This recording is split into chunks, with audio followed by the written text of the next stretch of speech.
Good morning, good afternoon, good night to everyone who's watching, and welcome back to another video. So today's video is about the Fiat 642 rn2 Bartoletti. So this is a Ferrari race transporter. So this ideally would have carried the Ferrari F1 team between the 1957 to 1968. So this is a transporter that I have seen from when it was made as a 1:18, and I think it's also made as 1:43. But this is the only a rendition of a 1:64 that you would find. So this is from a brand called Stance Hunter. So let's take a look at this packaging. So obviously there's no license, pretty bland all over. So let's open this and we'll take a look at the truck and also talk a little bit about this. So it comes in a nice foam packaging. Actually the thermocol and packaging is pretty well done. Now you get two little bags on top.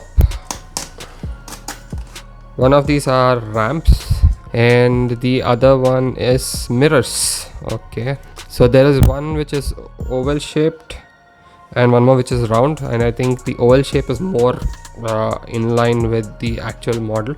So let me get this out.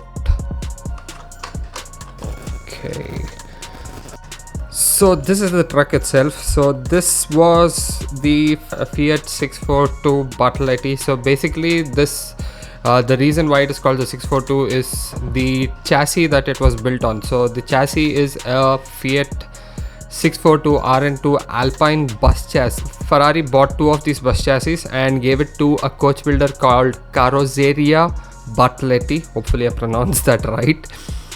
So he built two of these transporters for Ferrari, and he also built these transporters for Maserati, which was owned by Ferrari too at that particular time.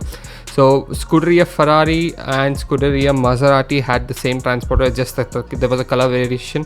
If you Google it, you will see the Maserati had a yellow and blue paint scheme, Ferrari of course red.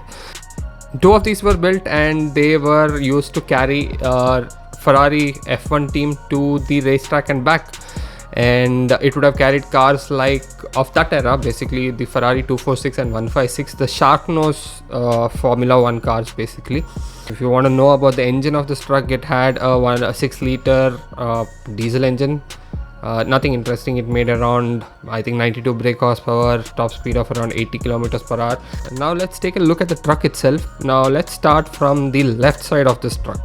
So the left side, if you see, it has only one door, basically the door which gave you access to the cabin part of the truck. So there would be around 4 to 5 people in this particular truck at all times, and the back part is the storage area where they used to carry the spare parts, and you have the tool kits in the side.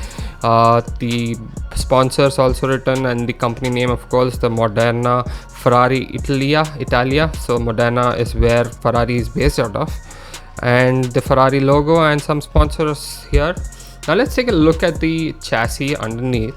Now this is one of the best parts about this particular truck, I would say. One is it has axles that actually work. It has a good, well detailed exhaust pipe, has a spare wheel down, 4 wheels on the back, and pretty well detailed, I would say.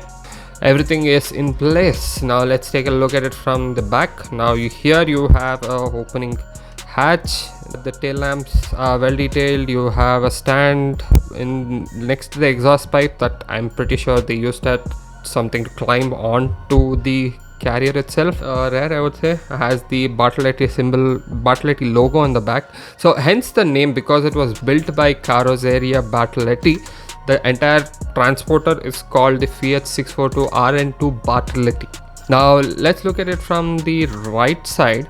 Now here there's one door which is for the driver, and there's another door which allows you into the storage unit. So they would carry spare parts, anything that would be necessary for them during that particular race would be stored here. And again, some more sponsors, pretty well detailed. The wheels are detailed also very nicely. Threads are also looks pretty scaled, the thread too. Now let's take a look at it from the front. Now the grille is very nicely detailed. So the 642 had this particular square looking grille.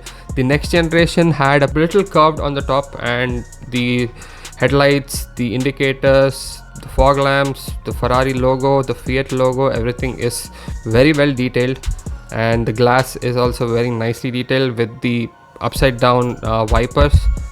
Very well detailed truck, I would say.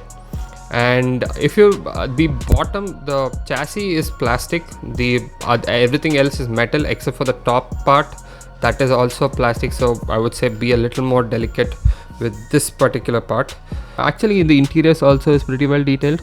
Also, just to show you how it would look with a car on it, this is a 250 GTO that I have. This is from a brand that I'm not aware of, GTO. Now if you, so pretty well scaled, I would say, and this car also looks very nicely placed on this transporter. So go ahead, search for it. If you like it, do buy it, and if you like the video, do consider giving me a like and also consider subscribing to the channel. Until next time, have a great day ahead. Bye.